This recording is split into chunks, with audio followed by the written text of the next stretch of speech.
All right, looks like we are ready to roll. So welcome to Work at Life, our first episode of this new show. I'm Maddie Grant from PROPEL. I'm a culture designer and a workplace culture consultant. And I'm here with Sanja. Do you want to introduce yourself, Sanja? Yeah, absolutely. My name is Sanja Licina. I am an organizational psychologist, huge advocate for making people happy in life, at work, and just so thrilled to be here with you today, Maddie. Yeah, this is going to be really fun. So we had the idea to start this, what do you want to call it, podcast, video cast, to really just chat about, work-life balance in general, but specifically, with the pandemic, everything has changed, workplace culture issues, it's always about culture change, but all of a sudden that's, exponentially different and faster. And, life and work are enmeshed together in ways that we never knew were going to happen. So, we have literally a million different topics to talk about, but we're going to use this weekly chat to just, also get topics from people who are watching and, see what's top of mind. But it'll be pretty organic, pretty informal. One of the things we do want to do is start off with a data point, just to kick off the conversation. So Sanja, I'll turn it over to you for our data point for today.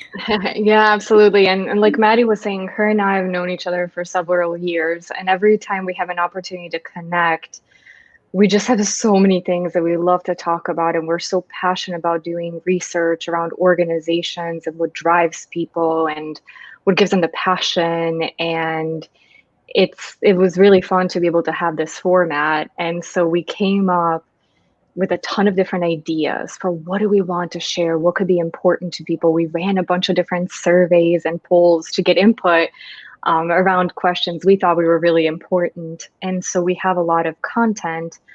But what was interesting, as Maddie was saying, and thinking about the past year and beyond, but especially the past year and how we make sense out of everything and how do we continue to feel energized, to feel optimistic from day to day.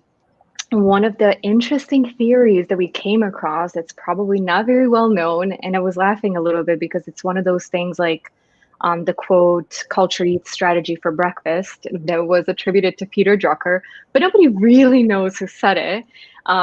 It's called four burner theory. And nobody really knows, I don't think, in the research that we did, who came up with this. But Maddie and I talked about it, and we thought it was a really interesting concept. And so what is it? What's the four burner theory? The idea is that for you to be successful, you have these four burners in life, and it's health, it's family, it's work, and it's friends. But to be successful, you have to turn off at least one of the burners, because much like the goal setting that we've thought about, in more in the work context, the more things you try to focus on, the more difficult it is to really feel like you're good at something. So you can do all four, but it'll be really challenging for you to excel in any one area. So we ran a survey of 600 US workers, and we asked them, if you needed to, in 2021, turn off one of the burners, what would that burner be? And these were the results that we got. We had 10% of people said that the burner they would turn off would be health, 21 said family, and then work and friends were about equal. And so Maddie and I had an opportunity to talk about the data a little bit and what does this mean? Maddie, I'll let you jump in with some of the first insights, and I'll take a pause because we had so many thoughts. And so that's why we were so excited to share all of this with you today. Just what does it mean and how could it apply to your day-to-day life? Yeah, so it's really interesting because you can think of some very obvious examples of, CEOs who spend all their time at work, who barely have any time for their family, but they're, millionaires, because of it, and that they do really, really well. So maybe in traditional times, it would be, you know, family that's lower down the list or friends that's lower down the list. But I think here, you know, you can see that just one of the results maybe or effects of the pandemic and lockdown is actually seeing that family and health are just so much more important than maybe you thought before. And everybody, of course, thinks that family is important. Like, you know, this is not about not thinking that, but just in comparison to, you know, or just the connection between family and work or health and work, like all of a sudden it's just like, oh my God, like I cannot actually do anything if I'm not healthy or if I'm worried about my family members not being healthy. To me, it just puts the whole thing into huge perspective. Yeah, absolutely. And one of the things that we wish that we don't have, but we can start benchmarking today is if we would have done this survey a year ago, where would have health been? Because I think for a lot of us, we did sometimes take it for granted and we said, oh, I'll exercise. I have one more meeting, or I'll eat healthier, but I'm so tired today. We'll just order takeout. I think the one thing to really think about again is really making these conscious choices because it's really difficult to be great at all of it. And I've talked to a lot of people, I've looked at a lot of research where people are just incredibly hard on themselves and what they're looking to accomplish. And that they want to be just the most amazing spouse and the best parent. And they want to excel at work, but at the same time be able to exercise every day and still, you know, sign up for the next marathon when we're able to have marathons again. And a lot of times it's really difficult to do all of that. So one of our recommendations based on this research that we're seeing is that here we asked people, you know, in 2021, what would which burner could you turn off or would you turn off? But the question can be done weekly, introspectively. The question can be done monthly. If I now am going into February, what's most important to me? It's just one chunk of time. And that way I can make that conscious decision. And maybe if I'm not doing yoga every day or I'm not eating salads for lunch every day, it's okay because I decided that maybe I'm just going to turn that burner off while I focus on work or while I focus on family. So that's, I would say, one of the takeaways to take a step back, reflect, because I think you will feel a lot more satisfied making that conscious choice. Yeah, another angle to it too that I've been thinking about a lot is around sort of the understanding that some of this stuff is really foundational to doing better work, right? The whole point of this conversation is the connection between the work side and the life side and how intertwined they are. And, you know, there's obviously a big trend around wellness and also around, you know, perks in the workplace. This is pre-pandemic, but perks related to gym memberships and, you know, all these kinds of things, yoga, a yoga room and, you know, things like that. But I do wonder, I still feel like a lot of that stuff is literally like a perk. It's like an extra. It's, you know, something kind of outside of work, but it's not necessarily seen as the really, truly foundational part of being successful in the workplace. And it feels like there's opportunity to change that around for workplaces to be more intentional about this stuff, and not in terms of just, you know, everybody competing in their leaderboard on their step goals, you know what I mean? But just more like, I don't know the specifics, but just more truly helpful to make sure that everybody's feels supported. And same thing with family, you know, it's kind of shocking to me that workplaces in the 21st century still don't have, you know, childcare just as part of your workplace, you know, like it's like low-hanging fruit. Like, why aren't we doing that? And then, you know, of course, the pandemic, we know there's statistics around women being the ones who weren't able to go back to work. And it's put women back a lot. And maybe next time we can talk more about that with some actual numbers, because I don't have those off the top of my head. But, you know, there's all these things that it's sort of shined a really bright light that was not grammatical, but anyway, there was a really bright light on, you know, these kind of underlying things that conscientious workplaces could do so much more to help with in the future, I think, and really bring us into the 21st century.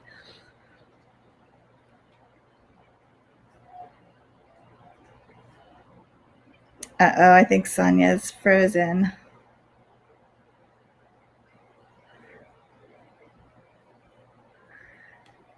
So I'll see if there are any comments from people watching. Oh, hey, Dan. Okay, Dan's comment. I wonder if pre-pandemic the number for health would be higher. Well, exactly. That's exactly what I'm thinking, that these numbers would have been totally different before the pandemic. And that basically the health number was just probably, you know, the one you would cut off because whatever, right? But now all of a sudden it's just like amazing that it just has become so much more top of mind, and not just your own health, like your family's health, right? Because, and this is, so for, I'll speak for myself, I'm in that mid stage of my life where I have aging parents, but I also have kids who are, I mean, they're not babies. They're actually about to go to college and one in high school, but, you know, so like we're kind of dealing with both ends of the stick in terms of caring for people. And, you know, we also want to, we're also in the mid stage of our careers. Like I have, you know, 25, 30 more good years left in me of work. And I love what I do. And so, you know, I mean, it's always back to the whole work-life balance thing, but I think the statistics are shifting, and that's what we're seeing in this four burners theory. Yeah, absolutely. And I think for me, it's like I laugh at myself because as a psychologist and as somebody doing this research, I know I still need to practice it better because I'll go to bed at night and I'll think about, I have a book. I have a 2.5-year-old and I'm still trying to learn how to raise a kid. It's my first one. And so I have a book about child brain development. Then I have a book around leadership development. Then I have a book around performance management. Then I have a few podcasts. And then I have masterclass where I can learn anything from cooking to persuasion. And so every time I lay down in bed, I'm like, what am I going to read now? Where is my brain? Where is my focus? And it's that forever balance of deciding what is really a priority. But one additional thing that stood out to me, so for those of you who know me, know that I talk a lot about empathy and relating to people. And a lot of that was from research, but a lot of it was just self-discovery as I was growing up and as I was seeing how my mind shift happened. And so when I was younger, I waited to have kids a little bit later in life. And so when I was younger, I focused a lot on work and I had endless hours, and it was common for me to work on the weekends because I wanted to and I loved it and it energized me. And I remember at times thinking when my colleagues would leave to do something with their family, like, oh, but we're still not done with this project. And I wouldn't necessarily judge them, but I was curious about the decision they were making, thinking, but this is so important. And then I became a parent and I thought, oh, you know, when my kid needs me, I will be there. And to me, that was not the only time that I realized how challenging it was to put myself in somebody else's shoes when I had not experienced the same thing they'd experienced. So to me, what was really interesting with this data, that especially when you looked at something like work and friends, it was almost evenly split. Even family, I think where a lot of people would say, oh, but family is so important. It doesn't mean, and there's a question around, you know, do you turn a burner completely off forever, or is it a period of time? It can certainly be a period of time. It's just making that conscious decision at the moment. And it doesn't mean that maybe the flame completely goes away. It doesn't mean that you'll never show up to dinner with your family. Of course not. But maybe, you say this month, I'm going to be 100% present with my kid and I'm going to teach him or her all of these different things. And then the next month you say, I will be there at dinner every time, but it's okay if the nanny steps up because I have this huge project at work that I need to get done. but I know that there's a timeline for it. And when I'm done with it, I can go back to doing what I was doing before. But it is so critical during this period of time when all of us are going through so much. And there was an amazing McKinsey study that was done last year that actually showed through a tree how differently people were experiencing the pandemic. And for me, as somebody that has kids at home, and you look at homeschooling, you look at managing different things, I thought, oh, that's so challenging. You have to be everything for everyone. You have to have this positive energy. And actually, the data show that people that lived alone were one of the groups that was suffering the most. And I thought, wow, how incredibly insightful. So again, I would take this data as a way to really another view into people's minds, that people prioritize things differently. People can be at a very different point in time. But as Maddie, you were saying, as organizations, to continually have that conversation with people, understand what their needs are, and in some ways help coach them and make some things easier as they're making these decisions for how do you dial up or dial down some of these burners. Yeah, I actually really like Jose's comment here around turning a burner off, and then how strong the relationships are to get them back. That actually applies to all of these things, right? If you focus too much or not enough on a bunch of them, then it becomes really difficult to ramp it back up. Oh, good reminder. So yes, we need to reintroduce ourselves for all the new people who are here. So I am Maddie Grant. I'm from PROPEL. I'm a culture designer, a culture consultant, workplace culture. And I'm here with Sanja. You want to, Sanja, introduce yourself? Yeah, my name is Sanja Licina. I'm one of the leaders at QuestionPro and just a huge enthusiast of helping people be happy in my career, particularly at work, but really in life in general. Yeah, so we decided to start this weekly live stream. Oh, and by the way, I forgot to say earlier, it's going to be more or less 22 minutes. So little tidbit of interesting chat, not too long, hopefully, just enough time to, eat your sandwich or have your cup of coffee. But basically about all kinds of topics related to work and life, hence our name, Work at Life. And especially, post-pandemic, there's so many different things that have come up that have changed how we think about the workplace. So, and every week we'll try and start with a data point. So for this week, this is the one up on your screen is the 4 burners theory.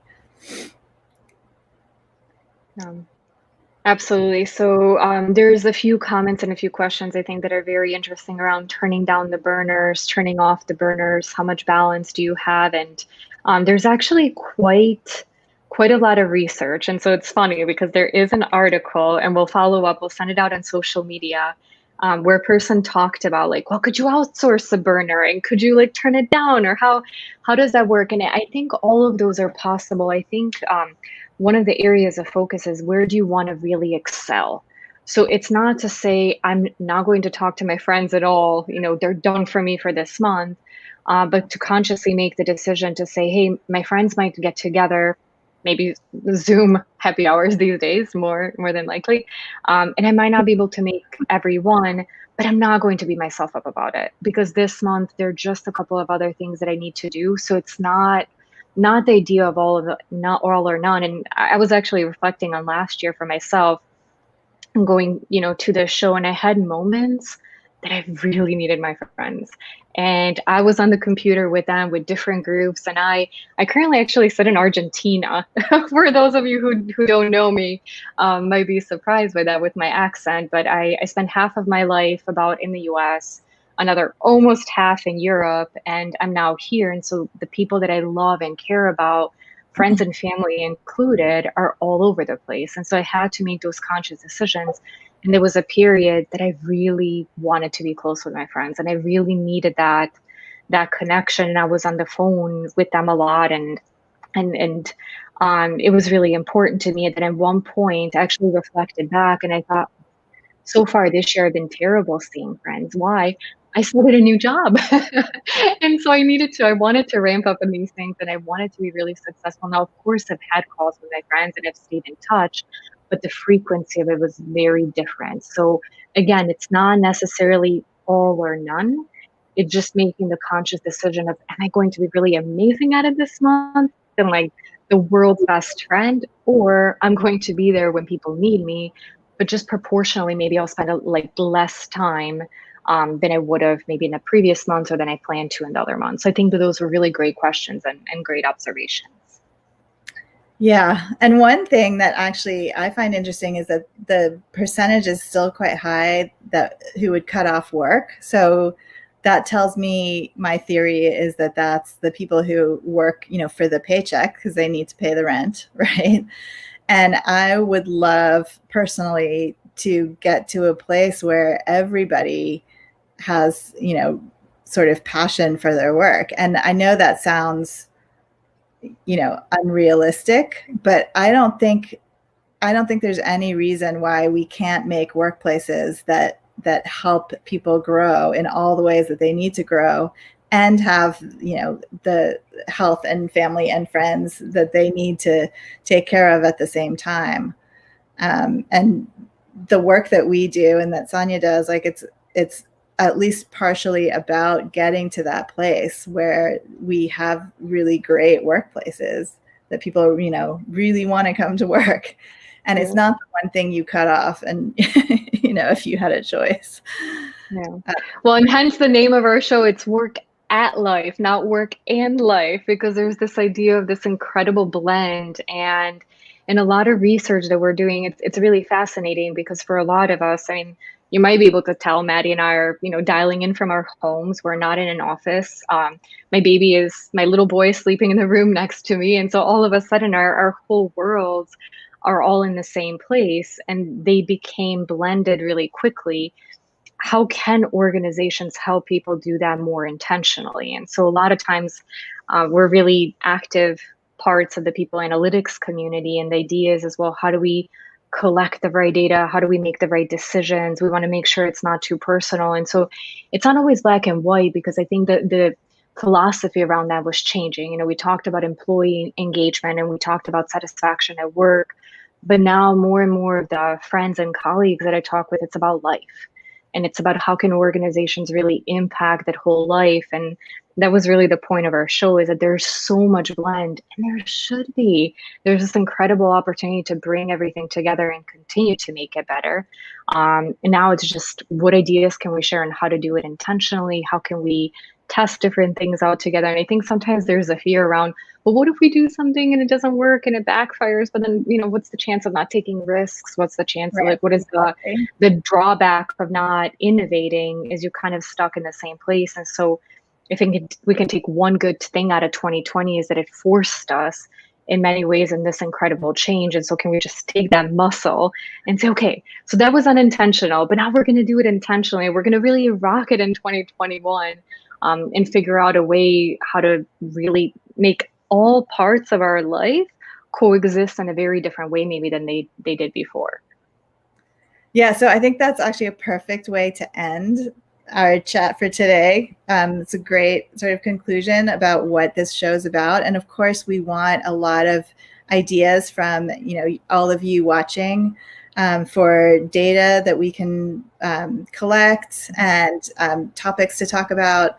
We have a huge list, but, always looking for kind of audience participation, so to speak. And we will be here every Tuesday, and we'll just chat amongst ourselves if you don't come. So you need to come so we can talk to you. Well, and thank you everybody so much for joining us.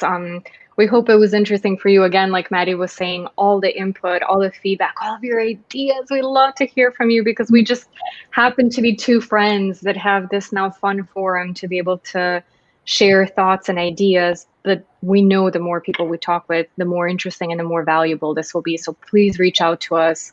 Again, social media, otherwise, and we can't wait to see you again next week. Thank you so much again for being a part of our first episode.